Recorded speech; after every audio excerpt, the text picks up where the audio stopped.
Hi, how are you? Hi, Dr. Russell. How are you doing? I'm fine. I'm gonna have my video off and on mute. I'm sitting here though, but I'm gonna have my video off. Sounds good. Thank you. Thank you. Okay.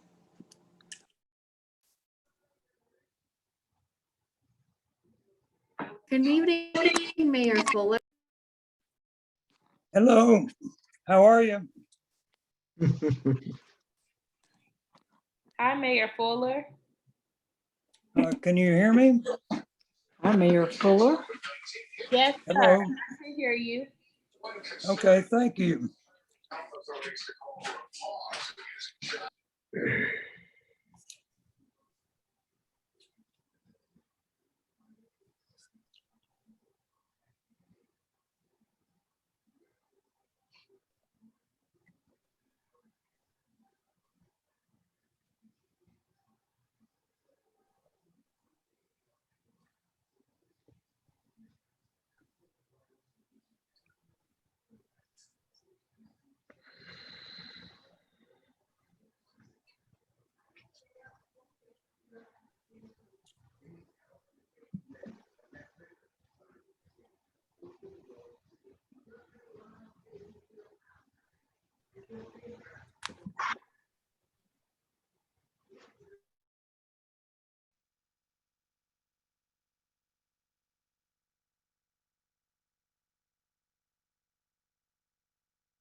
Are we about to get started or?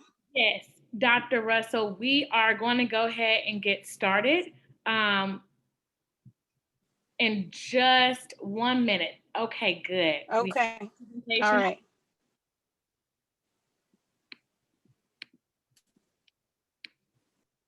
So good evening, everyone. My name is Ashley Brown, and I am one of the co-founders, along with Olivia Nichols, of the Lee County Remembrance Project, where we commemorate and honor 5 Black men who were victims of racial terror lynchings.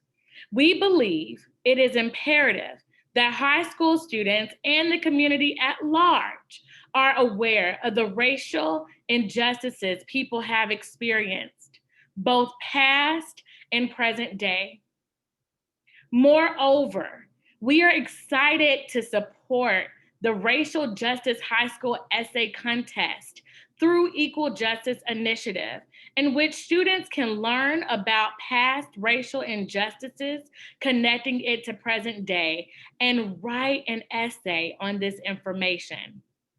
I am delighted to be one of the moderators, along with Richard Trammell, Jr., for this local oral history panel with this distinguished panel.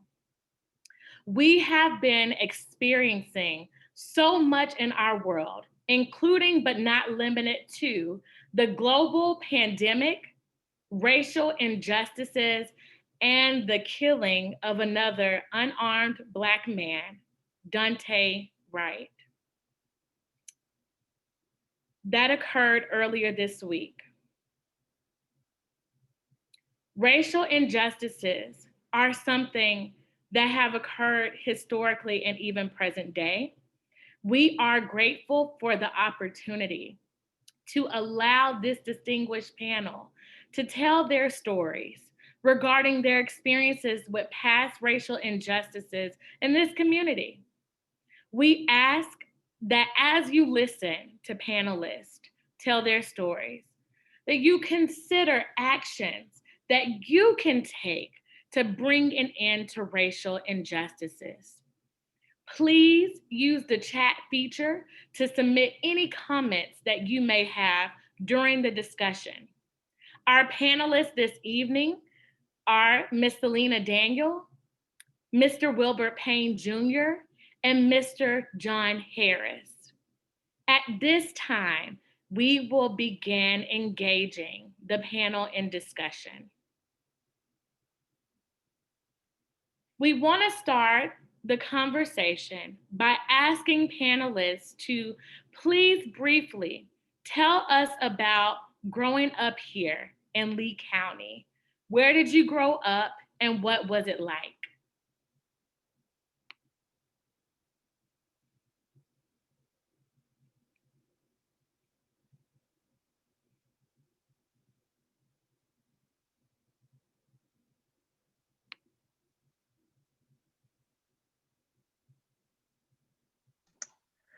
Can you hear me now? Yes. My name is Selena Daniel, and I'm probably the oldest panelist you have. I'm 87 years old. I'm a native Opelikayan, and Opelika to me is one of the best places to live. You can go as far as you want to, but you have to do it. Nobody's going to do it for you. I'm one of 5 children born into a very poor family. I was born in 1933, and this was during the Depression years. My parents were not educated, but they were loving parents, and I had the opportunity, and Mayor Fuller will probably remember this, to work for the Roberts family who owned the Coca-Cola plant here in Opelika. And they treated me like family instead of the maid. I was a maid. I was just a few years older than the children that I was nurturing. But this was an excellent family. And I want to say at the start of this, color has nothing to do with a person. It's who you are inside that makes you that person. Again, I had the opportunity to work for this wealthy family. I didn't know how to cook. They taught me how to cook. And every summer I went to the beach. You remember Panama City Beach, probably Mayor Fuller does. That's where everybody went during the summer. And I was a maid, and I would sleep on the porch, and I could just hear the oceans going back and forth. It was quite an experience for a little old girl at 9 years old going to Panama City, and every summer I worked there. And the Roberts helped me with my education. They attended my events at East Street High School. Some of you will probably remember where that is. And they always wanted me to achieve whatever my goals were, and they assisted me in doing that.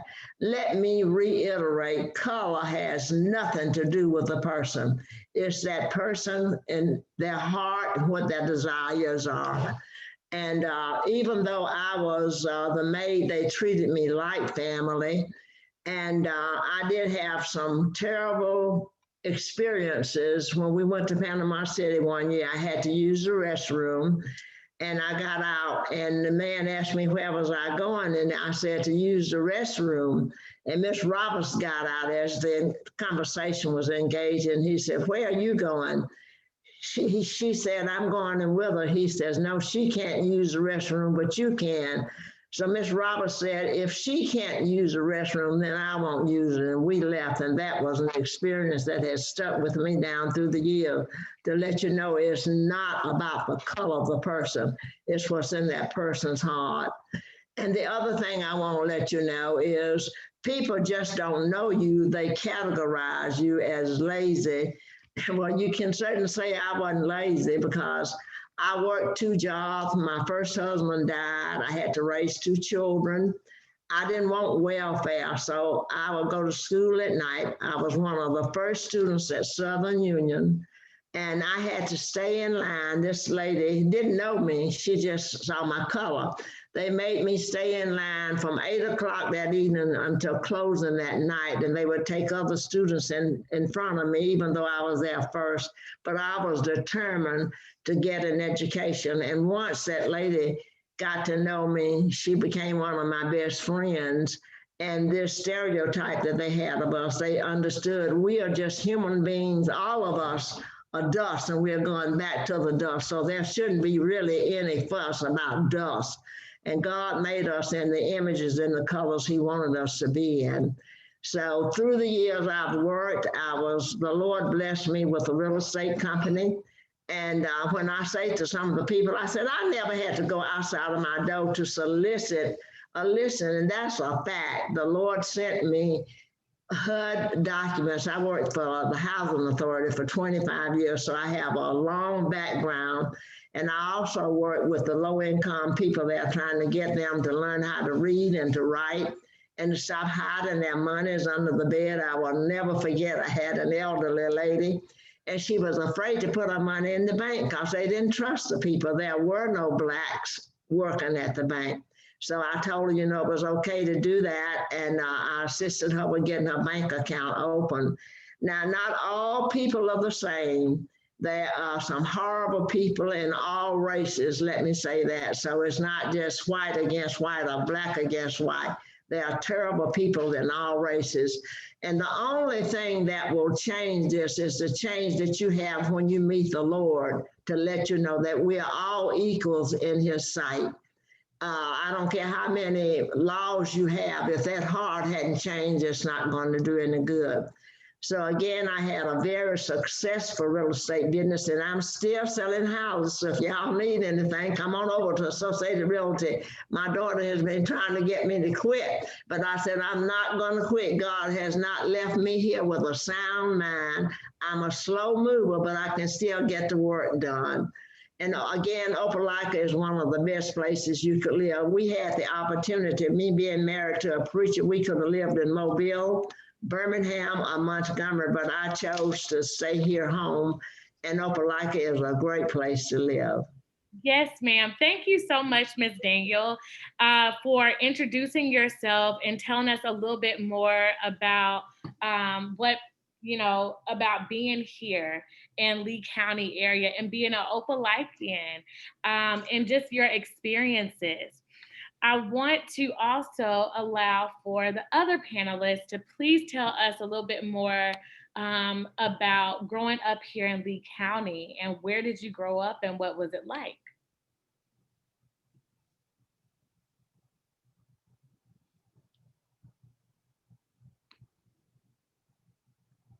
Mr. Payne, I think, He's muted. yes. There Okay, you go. Uh-huh. okay. My name is Wilbur D. Payne Jr. I grew up here in Opelika back in the 50s. And growing up in Opelika back in the 50s wasn't easy. My mother was a single parent. She was raising 3 kids.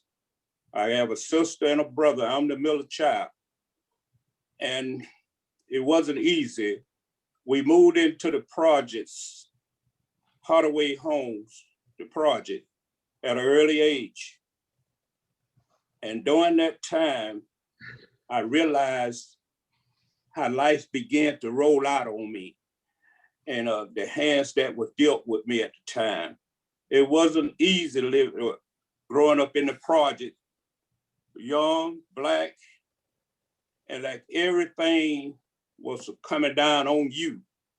And the struggle that we went through there in the projects, over the years, I was determined that one day that I was gonna rise up out of the project as a better young man. And I was gonna get my mother out of the project.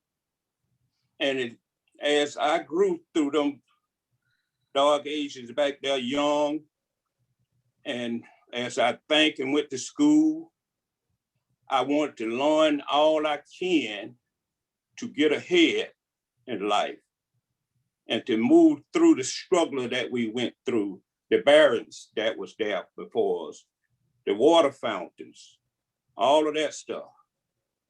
And that the Ku Klux Klan, you hear talk of, some of my friends said that it was cross born in the yard, burning in the yard. All that stuff, make you scared, as being Black. It wasn't easy. So my hat is off to Black people and white people these days and time. Like Ms. Daniel said, once you start moving through the system, you can't fault because you Black. That's why you're being held back. Because we never did get on the even board, but we had opportunities out there for us to get education. Even though we had books with hand-me-down, you still could learn. And that's what I did and move forward with my life. And this is what I would tell the young people this day. Don't let Black hold you down. Get all the education you can. Do your best to stay out of trouble, because once you get labeled by the law, that would always follow you through wherever you go. And today, I would say that on my journey, I was able to get my mother out of the project. I was able to get on with my life. I had a few rough places in time, but the Lord with me and beside me, in front of me and back with me, helped me made it all the way through that. Helped make me a better person in church and with life and marriage today. Without God, I don't care if you're white or Black, I don't think I would have made it. The military helped me. I thank God for that. Working at the city late in life, I was able to go to Vietnam, come back from Vietnam. God had his reason for sending me at an early age. I was drafted and I went to Vietnam, came back. God knows what he was doing, but I did at the time. And so I was able to get myself together. And today I'm enjoying the benefits of my upbringing and where I came from. Thank you so much, Mr. Payne, for telling us a little bit more about you and even your family's experiences and how that's helped to shape you all. So many jewels or gems this evening, and we've just heard from 2 of the panelists. So I would also like an opportunity to allow for other panelists to tell more about yourself and growing up here in Lee County. Where did you grow up and what was it like? I am Jean Madden. I'm not from the city of Opelika when I was little. I grew up in the county. I went to the county schools. It was a humble beginning. But out in the country, everybody was just alike. We never felt that we were poor or anything. Everybody just helped everybody. I always tell about our neighbors. They, down the road, just a mile, they were Caucasians, but they would always give us rides when we needed to ride to Opelika to buy groceries or whatever. They would do that. So we never had a problem. We grew up together. I always like to tell the story about going to county schools. I went to a church school my first 3 years of education. And our church, back in that day, if you go there now at the Ridge Grove Church, we're very proud of it. It's a little bitty building.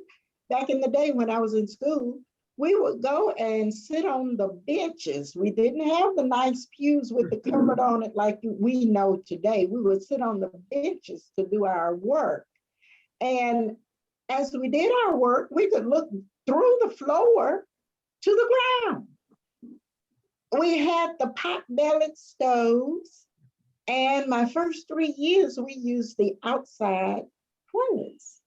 So I always say a humble beginning can make you overcome many obstacles, because it was fourth grade before we moved to what I call the big school, Wakuchi, which is in the county. It's a county school. Fourth grade, but do you know, from that humble beginning, all the obstacles, we had the hand-me-down books also, Mr. Payne. We got the hand-me-down books, but we learned, we strived, and we pushed. And do you know, I came back to the same school system, and I was one of the first Black teachers to integrate the schools. I was the first Black principal for the Lee County schools and a Black woman. So it wasn't that we did not have much, of course, but what we used and how we used what we got to make us overcome. I'm very proud of my background, my upbringing. I had wonderful parents who, my father, I think, went to the 5th grade, and mama maybe 3rd grade, but they never not let me try to learn. They would push me, and I'm so proud of them for doing that for me. Lee County has been a joy for me. I've worked here all of my life. Many of my classmates left, went north, but many are coming back to Opelika and Salem now, because they know that this area, Lee County, is the place to be. Thank you for inviting me on.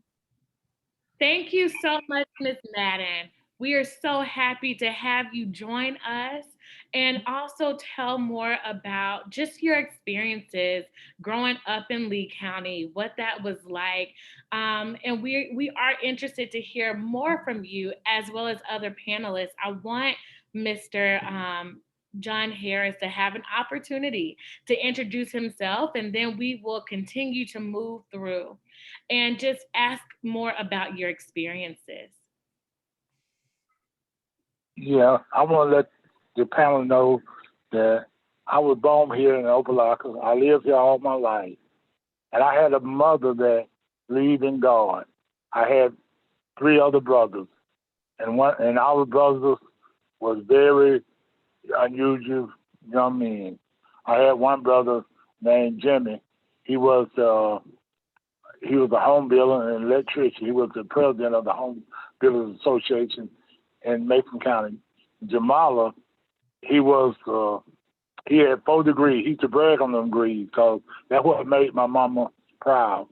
He had 4 degrees. The mama, I got 4 degrees. He believed in going to school, getting a good education. James, he was a cook. He was known in this county as being a good cook. We was kind of like Wilbur. We was all over born and raised in the project. They called it the hood. But that experience gave me into being a role model to understand life and how to get along with people. I was instilled by my mother that to live in her house, we had to go to somebody's church.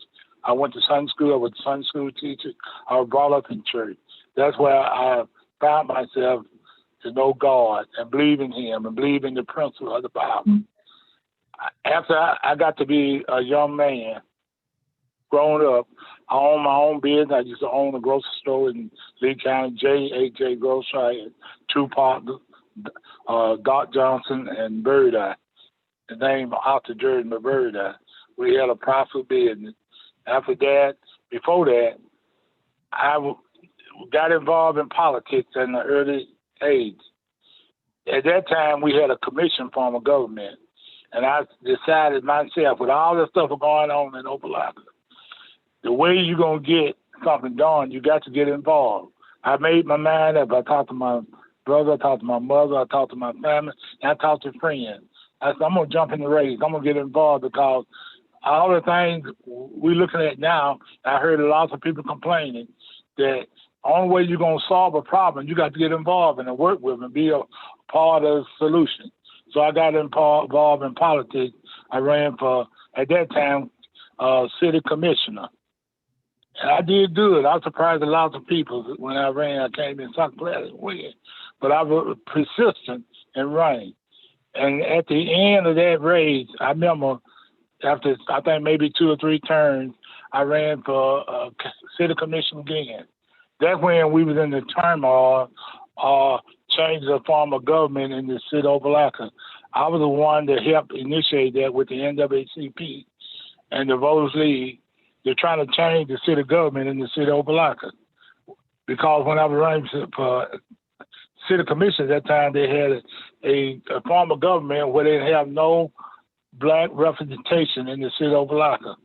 So when I got in that race, I met with a lawyer from Montgomery. They asked me when they got ready to make a settlement, because I was running for that position, part of the settlement that I had to withdraw from running for city commission, that they created 5 districts and a mayor form of government. They had to vote on it by the people. That how the form of government got changed in the city of Opelika. After the lawsuit, Representative Banyan and I were the first black elected official in the city of Opelika. At that time in the tenure, just serving there, we went through a lot of changes. Things on the city council wasn't what people thought it was. We had a turmoil. We had people that had separate break room. We had to change that. We had promotion property where in the fire department, in the police department, a racial makeup wasn't right. And we came up with a affirmative action policy to make it equity where they can hire more black in these different positions, because we feel like if we got a population living here and to represent the community, we ought to be represented by the city where we pay taxes and where we live at. Then when we got together as a city, we came up with a master plan, and that's why you see some of the master plan in place now. We made a new follow, develop a plan and a roadmap of how we can improve and develop the city of Opelika. So we came up with the veteran parkways and all these road infrastructure we put in place. And by that time, I had done that. I left the city council and got elected to the Lee County Commission. I've been elected in the Lee County Commission for 24 years, been successful. And I believe in being fairness. I believe in, like what all the other panelists have said, that we got a good community. We got a solid community. But the things what I believe in and what I see, we could be a better community if we roll up our sleeve and work together and see things like it really is. We got problems, but the only way we're going to solve the problem, we got to address. I have people right now come to me every day for different situations. when I can say one thing, he's not here today. My good friend, Representative Bandit, we used to talk all the time. We used to pray all the time. We used to talk about the thing that we see and we need to see change in the city of Opelika. It's a proper city. It's a good city, but I see a lot of things going in the right direction now, because when you work together and you roll up your sleeve, you can see. And the vision of not just one person, me or somebody else, the vision is all of us work together for a better and prosperous community. Once we can see that and once we can recognize that, we'll be a better person and a better community.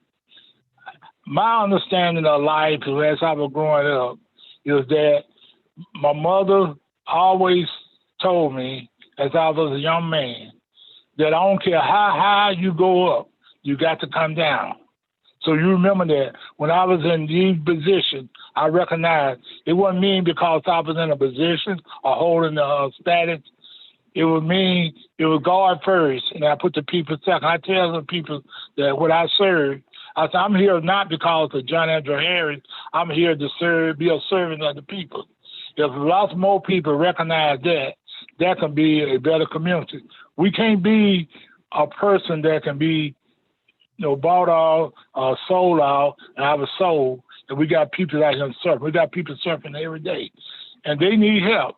Look, a community that work together and build together can be a better, prosperous community. But I want to say this right here before I can conclude. I have met some good people. I had to meet some people that is tremendous and they got good ideas. And they talk to me and whisper in my ears. And they want to do good for the city of Opelika. The good people, the white community and black community. We got good people like some of the other parents said. We don't look at persons if they're white or black. We look at a person by what they stand for and what they can do and the love they have in their heart for each other. Thank you so much. Thank you so much, Mr. Harris, for telling us a little bit more about you and also your background and just all the work that you've done in the community. And I want to just thank all panelists for telling us more about you and the work that you've done.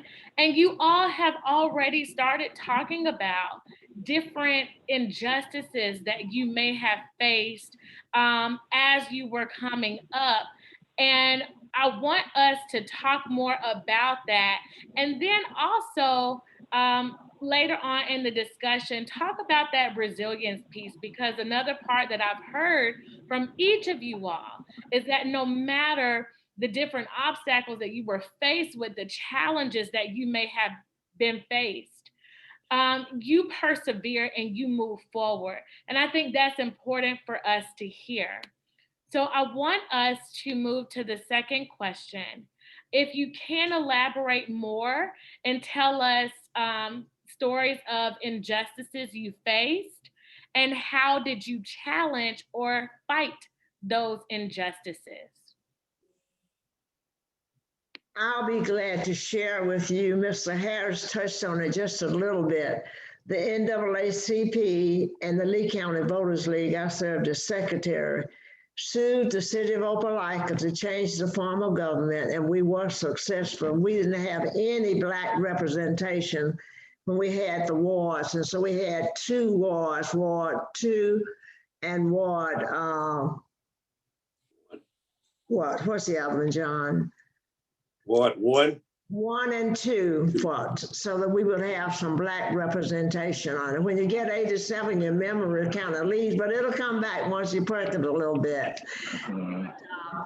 I think a lot of what happened then and a lot of what is happening now, we just don't know each other. And I've served on numerous boards and numerous committees.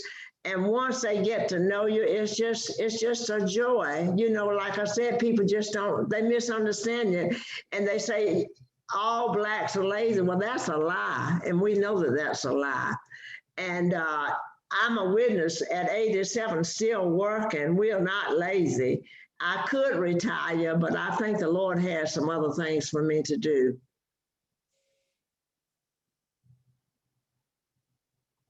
I think that's beautiful, Miss Selena.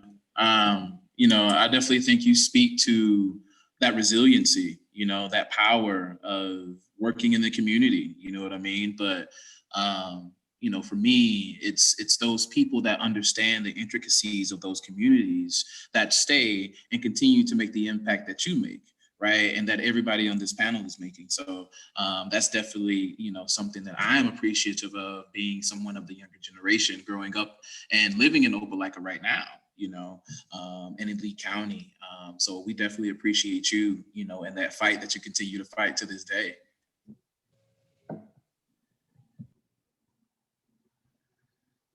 Was there anybody else, with any answers about how did you, what were some individual challenges that you may have faced, and how did you overcome those, or how did you challenge, or how did you fight those?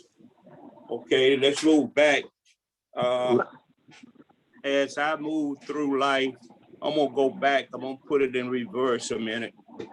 Some of the obstacles, injustice facing. I was in the after Vietnam, I was in the reserve components, and they had reorganized the units there. And what I mean that is the old units were there. Let me feel, before Vietnam, before I went to Vietnam, a lot of people was going into the reserve and the National Guard to hide from the graft. And they were not letting black peoples in there, mostly whites.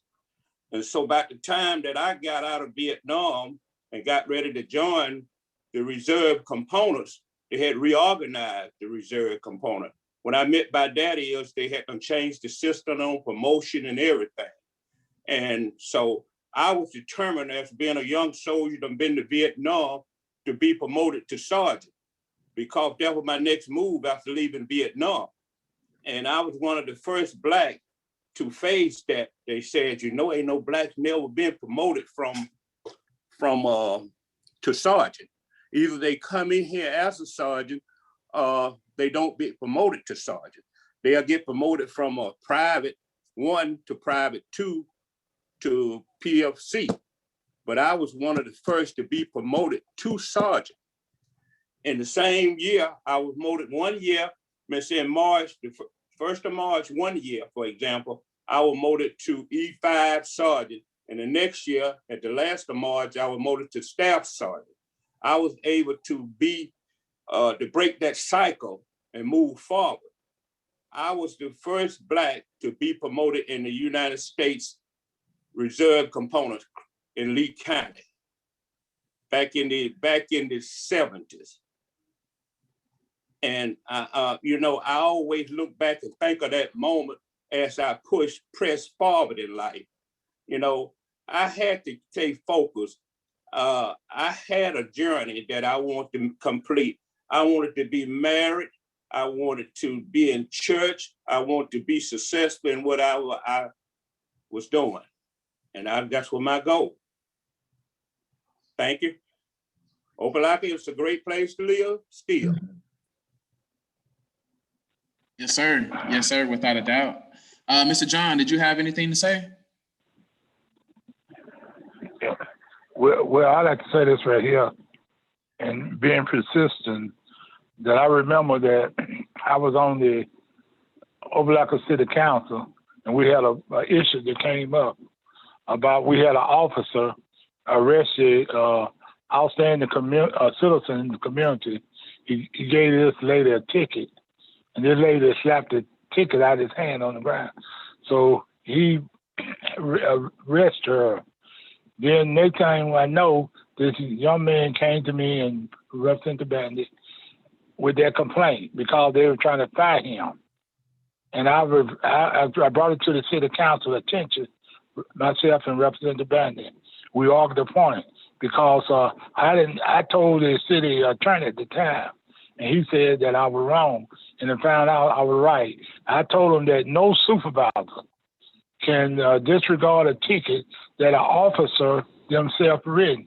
He said, well, just me being one person, and you got the city attorney telling them, well, this right, you can do this. Well, the other city council will believe the city attorney. So what I did, I turned it over to Montgomery, and they got a court system down there that can look at different issues like that. And 2 months later, they written a letter and said that what I said was correct. So the city council and the city attorney had to apologize, and I was correct. Then I had another issue with that's what you call being persistent. I was on the county commission. I had a probate judge at the time called a special meeting. I told him, I said, you can't call a special meeting at this time frame because it's a legal meeting. And whatever we do, we can get in trouble about that. And he checked it out, and they had to come back and apologize to me. But if I wouldn't have been persistent and stand up for what you believe in, well, nothing would have happened. You're right about that, Mr. John. I think that's something that all three of you have spoken to, just with your responses in these last few minutes, is that standing on your ground, and standing for what you know is right, and continuing to push, those margins, because y'all have opened up a lot of room for a lot of other people right now, doing those things that y'all did. So again, somebody like me, we definitely, us younger generations, we definitely appreciate that. Ms. Jean, did you have anything to input? Ms. Madden? I think you're still on mute. No, it's okay. It's okay.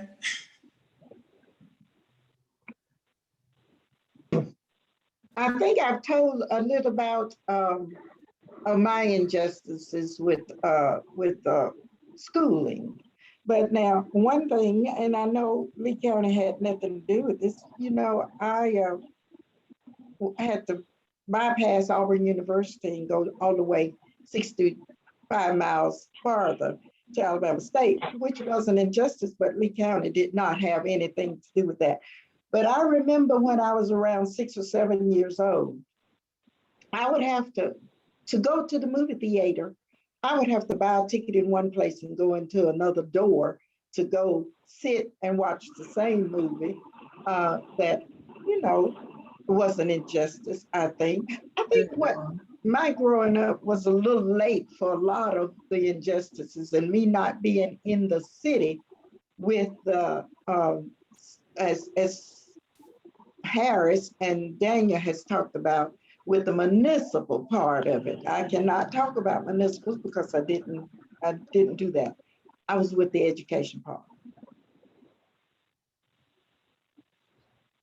I love that. Yes, ma'am. And, I think that speaks, and, that's going to go into our next question. Okay. Probably twice or 2 times. Yeah. The next question is about quality to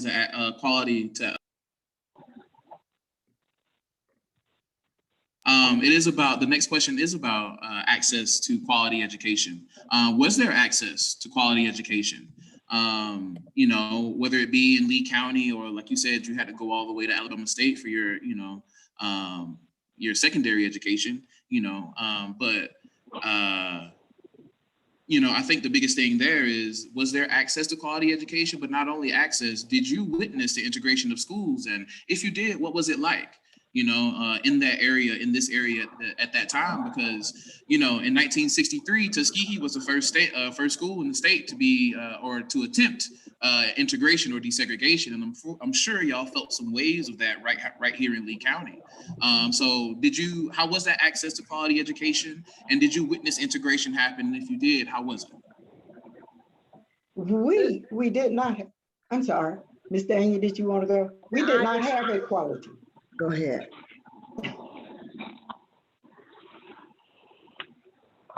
Okay. Mr. Harris, is that okay? We did not have the same means for education. As I have said, I think you came on late. I told about my little school that I went to, the little country school with the hose in the floor and the potbelly stove and getting water out of the spring and using the bathroom outside and the little, no, we didn't have books. The poor little teacher had to run copies on that purple machine, and half of us got and half of us didn't. No, we didn't have the same means for education. Now, I got back into the school system in '69. Everything had almost happened at that time. Now, when I went in, yes, I went into the all-white school, but it was so set up that we didn't have a problem. They just, the other schools just came in. The students had a hard time, though. The students had a hard time trying to get settled into the education part, and with having one teacher white this year and the black teacher next year, they had a very hard time learning. But I didn't get the butt of the integration. I was away in school at that time. When I came back, it was almost there. Okay, may I, sir? Yes, sir. Please go ahead. This is Wilbur D. Payne Jr. Done integration back in the 60s. I believe I want to say 66, 67, 68. That's when they made the transition. Well, the kids from Darden and Opelika were asked, could go to Opelika High. We had some of the good athletes wanted to go, and we had some of the good academic kids went. But I chosen to stay where I was at Darden because I was going to finish in '69. And during the integration period, things you could see that things will start to change. The table will start to turn a little bit once these great athletes got out to the school and at Opelika High, and these academic students got there, and the table was turning a little bit. You could see it, they can see it in the true meanings of the black kids and right beside the white kids in school, and how they was being challenged by those kids in education, and they moved forward through the transition there. And come '69, it was pretty much where, after '69, it was pretty much where everybody had to go to Opelika High for academics and to play sports, because they was phasing out the black schools in the city of Opelika. They were phasing out. What I meant by that is that if you wanted to get a good education, you were going to Opelika High. And if you wanted to get a vocational education, you'll be at Darden High.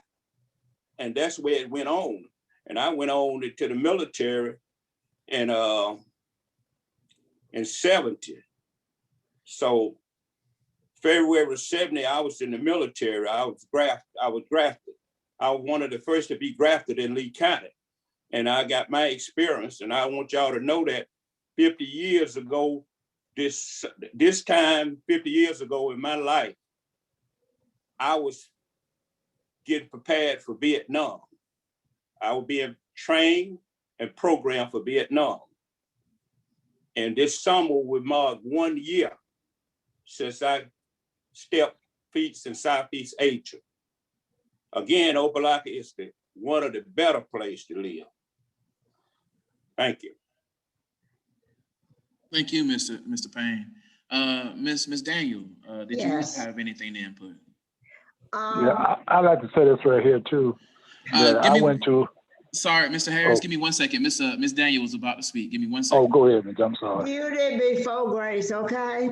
All righty. Here we go.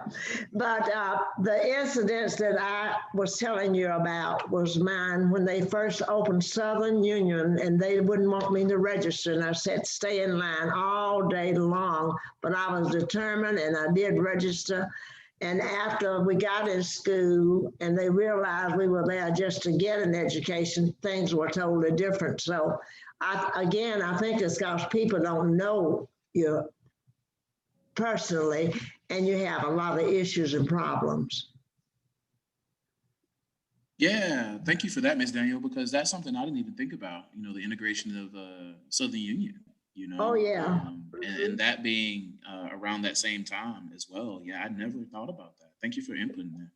Yes. And I'm sure that was a hard time. I don't know if the building was across the street or, you know, as close as it is to the high school now, but I'm sure that was. It was right across the street, and it was not as large as it is now. It was just that one building. But I was determined, and I did stay. And once the teacher realized I was there just to get an education, things were totally different. Yes, ma'am. You there just like everybody else, right? Yes. Thank you for that input. Mr. Harris, you want to go ahead and throw yours in there? Make sure you unmute yourself. You're on mute, Mr. Harris. You got to unmute. Yeah, I had the opportunity to go to an all-black school from Carver to Dodge, and we had some good teachers, but I didn't have the fortune. My brother, he had the opportunity to go, and my understanding that, and talking to some of these other students in the white school at Opelika High, they had all modern equipment, the labs and everything. At Dodge, they didn't have that. We didn't have the picture, but we had some good teachers. They believe that they had good role models. They'll work with you, and they'll try to teach you the best they can teach you. And we got good education from Dodge. They were very good. But as we start growing up and I see the system now, we talk about education. And the problem that I see is this right here. Because Representative Benton and I said we had opportunity to visit the school system. And what the problem that I see, and we ask now, because we met with the school board, and we asked why it ain't more black teachers in the school system. So that's a question we need to ask and we need to work with. And what they always tell us, they can't find none. And I don't understand that, because you look at Tuskegee and Alabama State, they develop a black teacher all the time. They educate them. That's what the teachers were teaching people that Dodge and teaching out the classes over there from Tuskegee and from Alabama State. They had some fine teachers, good teachers. And when I go down there and visit those universities, they said, we got plenty of teachers. You know, and I think that's another point of that integration or that, you know, desegregation that we don't talk about a lot is that, yeah, there were students, you know, that integrated those schools or desegregated those schools, but just as important was those teachers, right? And representation at that point, so that, you know, I think so those students would know that they weren't alone, right? And that they had somebody there with them as well.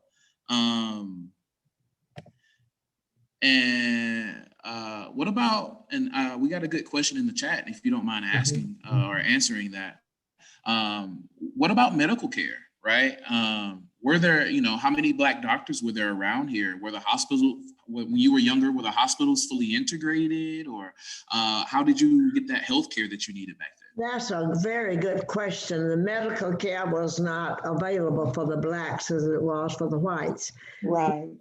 We had to go to the back of the hospital if we had to go down. We had one medical doctor during my era, Dr. Darden. I think some of you may remember him. And we had Dr. Steele, who was another black doctor, but we did not have access to the other facilities as the whites did. Not even dentists. Right. We had one black dentist, Dr. what? What's his name, Jean? Yes, Clark. Was Dr. it Clark? Clark. Dr. Clark. Yes. And we would have to bypass all of these other places in pain to get to see a doctor. That's right. And also Dr. Lane on the other side of town saw people send it back. You had to go into the backside for the blacks. That's right. Dr. Lane office, you go into the backside, two different side waiting rooms, one for the white and one for the blacks. Right. No bathroom, no water fountain. No. And then too, also doing for medical care for his babies, you either had to go to Tuskegee. Correct. For babies, they had these ladies out here called midwives. that will come to your house and help you with the delivery. And then if you would go to the hospital, before we got East Alabama, we went in the basement of the hospital. That was, I can't remember the street, but that's where we would go for delivery. Oh, yeah. For me, in those moments, you know, you could see the injustices there, right? You could see the access and the inaccess there, right? How did that make you feel? You know, as a person, as a human, as someone of that community, right? Working alongside these people that could go to a hospital closer than you could, you know, how did that make you feel as a person? It made you feel less than a person, like what was it different from them? Just because we had two eyes, had same head and all, but the color was the only thing that was in the way there.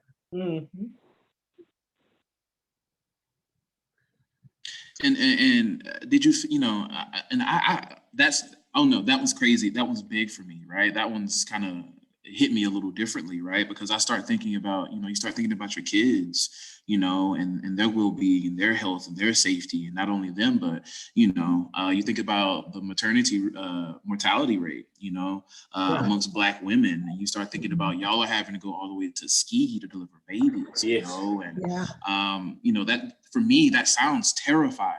You know, that your life is in those hands. Not only does it sound terrifying, it was, because I had to go to John Amder Hospital for my son to be delivered.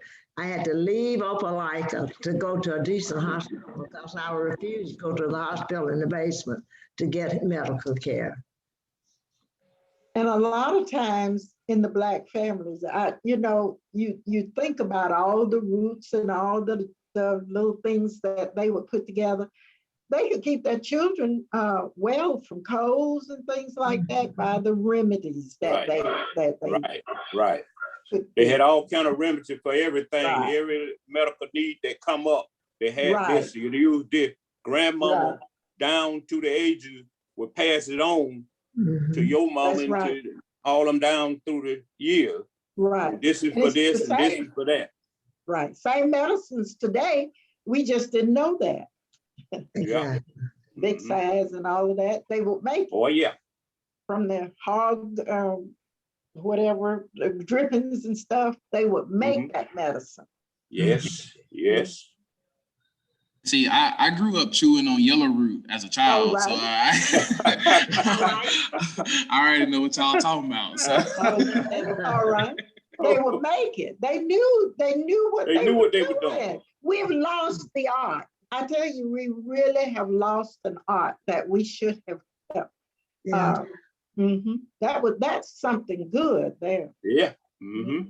And I agree with that, you know, because I mean, I think as you look at access to healthcare these days, right, although we have some better access to those things, they're still just out of our reach. You know, I mean, we still are taking risks at times. You know, I definitely agree with you that we lost an art, because I think it's something that we still need, you know, not only as a Black community, but just poor people in general. You know what I mean? Because, you know, whether Black or white, you know, poor, you don't have that access and that, you know, that healthcare that you need. So I definitely agree with you there, Ms. Jean. We definitely have lost an art form, you know, of keeping the people safe. You know, now it's about money. You know what I mean? It's about over the counter stuff, and we could have definitely been keeping each other safe a little bit more. You know, thank y'all for that.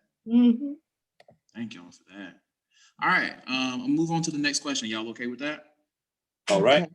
All right, so the next question is, how have you been working for justice and equity lately, right? So what are some things that y'all have been up to continue pushing those margins, right, for other people? And what advice would you have for high school students working towards justice and equity? The first advice I would say to end is go ahead and get your education, whatever the cost, and that's real key. It's difficult to deny a person if they are qualified. You're not always for some reason, I'll be the only Black sitting in this classroom with the only. And they treated me so, you're not guessing one, well, let me go up and help. I say, come on and help, please help. I shall never forget when I took my computer classes at Southern Union, the foreigners would always see me sitting, they say, you won't help? I said, yes, I won't help, you know. That's right. Yeah, so here again, there are people out there that will help you if they see you trying to help yourself, and that's the most important of all. That's true. Always take Yeah. all the help you can get. That's what I Right. say. Right.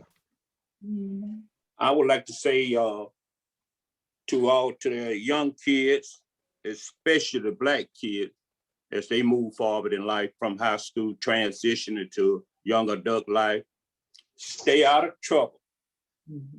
Number one, stay out of trouble, get all the education you can and get your degree. They can take a lot of things away from you in life. They can take your rights to vote, but they cannot take your education away from you.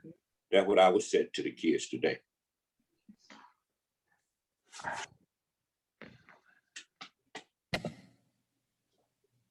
Mr. John Well, I Harris, like what to about say- you?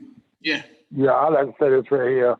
I think Wilbur has a good point. I like to say this right here to all the young folks. Stay still to what you believe in, because if you believe in something, and all of us got parents we got to listen to, because I had the best parents. I know each one of you can say the same thing. You had best parents. Listen to your parents, listen to your mother, listen to your father, and listen to your old folks. I tell you, my mama always tell me, you can learn a lot by listening and getting a good education, and always be patient of what you do and be prayerful. If you put God first and put Him in your life and ask Him to guide you, you'll be okay. That's basically what I have to say to the young folks. Ms. Jean, you had anything to put in there? Well, I guess I'm a workaholic. I would tell them you got to work for what you want. If you want it, work hard at it, and you can do whatever you set your goals. Set very high goals. And if you don't reach the highest one, you'll land somewhere in the middle there, and you can work at whatever it is to go on up. So work hard. That's the point. Work at what you want. Don't just sit and wait for it to fall on you. You go after it. You just have to push. And I think, that's something that you all exemplify, right? I definitely don't say that to put you on a pedestal or anything, you know what I mean? Because at the end of the day, y'all grew up and, became, adults, and y'all going to go through the same processes that we're going through. You know what I mean? That understanding and that knowledge. But I definitely can say that y'all are role models. Y'all are pictures of what it looks like when you do those things correctly, right? When you continue educating yourself on the daily, right? When you are listening to people and you're gaining that wisdom and you're sharing that wisdom. Y'all exemplify that, and we definitely appreciate you all and your words and everything that y'all did today. I know I came in late, and if I had to, my name's Richard, you know what I mean, Richard Trammell, and I'm a Dowdell through and through from Lee County, and I'm from Lynette, Alabama, by way, yeah, and came to the university, and I graduated from here, and I found out that the Dowdell name was really, really thick around here in Lee County. And I found out that the reason that is because a lot of us, a lot of our ancestors were enslaved by James Ferguson Dowdell, the second president of Auburn University. And that's when my hunt started, right? And my understanding started. So again, I appreciate y'all for exemplifying what Lee County and the gold, right, that Lee County has to offer here, because there's so much more that we haven't uncovered yet. And we appreciate your words. Some kid today is going to hear those words, and they're going to be fired up, right, to continue to work in their community and to continue doing things that y'all again have set the foundation for. So if I had to say anything, it's just thank you. Thank you for letting me come in late, but also thank you for your words today. We really appreciate y'all. I think Ashley has a couple more things to add as well. So Ashley, whenever you're ready, you can go ahead and add your things. Absolutely. Yes. Just Thank you all so much. Thank you to the distinguished panel, Ms. Daniel, Ms. Madden, Mr. Payne, and Mr. Harris for joining us and participating in this discussion and just sharing your stories, telling and leaving us with so many gems, so much wisdom. They were helpful to me, and I'm sure going to be helpful to others out there who's joining us at this time and those who will join this conversation. We are forever grateful to you. Thank you, Rich, for moderating this discussion. We appreciate all of your support and your help throughout this process and this journey with LCRP. Thank you so much to Miss Audrey Marshall with PACE Organization. I believe it is her birthday, so shouting out Miss Marshall. She's been so helpful and instrumental in getting this local oral history panel together. We couldn't have done it without her, so we thank her so much. We also are just thankful to Dr. Harrell with the Becoming Beloved community, who never hesitates to assist us with LCRP things and just different projects and events that we have with this organization. So thank you so much to her. We value her support and we just are appreciative. We also have to thank the Education Committee, the Lee County Remembrance Project Education Committee. They are the ones who really put this together. And they're doing all of the work to help our high school students to better understand racial injustices, both past and present day. And we thank the co-leads of that committee, Dr. Sarah Damoni and Dr. Melody Russell, for all of their assistance and support along the way. Thank you so much to each of you all for being here this evening, because you could have been doing anything else, but you chose to spend that time with us this evening. And it means something to us. It's very special to us. And so at this time, we are telling you, have a good evening. We hope that you enjoy the rest of your evening. And we are just, I know I'm so full from the meaningful conversation that was had. And please stay tuned for future Lee County Remembrance Project events that we will have, and look forward to working with our panelists even more in the future. Have a good evening, everyone. Thank you for joining. Thank you. Thank you. Thank you for inviting Thank you, me. everyone. Thank you, Mayor Fuller, for joining. Thank you. Thank you, Ashley and Olivia.